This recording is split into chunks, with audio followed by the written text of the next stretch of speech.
कराड कोल्हापूर नाक्यावर पिसाळल्या कुत्र्याने महिलांच्या नाकाचे व तोंडाचे लचके काढले। ज्येष्ठ समाजसेवक दादासाहेब शिंगण यांनी स्वतःच्या जीवाची पर्वा न करता स्वतःचा जीव धोक्यात घालून पिसाळलेल्या कुत्र्यापासून महिलांना सोडवलं। ज्येष्ठ समाजसेवक दादासाहेब शिंगण यांनी गंभीर जखमी झालेल्या महिलांना पुरुषांना उपचाराकरता कराड येथील कॉटेज हॉस्पिटलमध्ये दाखल केले। कराड व मलकापूर नगरपालिकेने त्वरित लक्ष घालून भटक्या कुत्र्याचा बंदोबस्त करावा, अन्यथा याविरुद्ध आंदोलन केले जाईल असा प्रशासनाचा इशारा दिला आहे। लढवणारी न्यूज नेटवर्क मीडिया, कराड।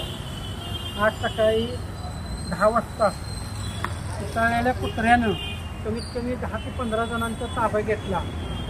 सही घेतल्यामुळं बऱ्याच महिलांचं नाक असं पूर्ण चावलेलं आहे आणि काही नगरपंचायत कर्मचारी आणि त्या आगाशी नगरच्या पट्ट्यामध्ये बऱ्याच जणांचे कुत्रे ते पिसाळलेलं चावल्यामुळं कराड नगरपालिका आणि मलकापूर नगरपालिकेने याचा बंदोबस्त करावा आणि नाहीतर आंदोलन करण्यात येईल। आम्हाला जेवढं कोल्हापूर नाका ते आम्ही तसेगाव हद्दीपर्यंत पळत त्या कुत्र्याला ताणता जेवढं ताणता येईल तेवढं ताणलेलं आहे, परंतु तिथल्या आजूबाजूच्या एरियातनी तसेगाव असो विंग असो ह्या लोकांनी आपण व्हिडिओच्या माध्यमातून सावध करतो की ही पिसाळलेलं कुत्रं इथं 40 ते 50 जणांची डॅमेज करत गेलेलं आहे।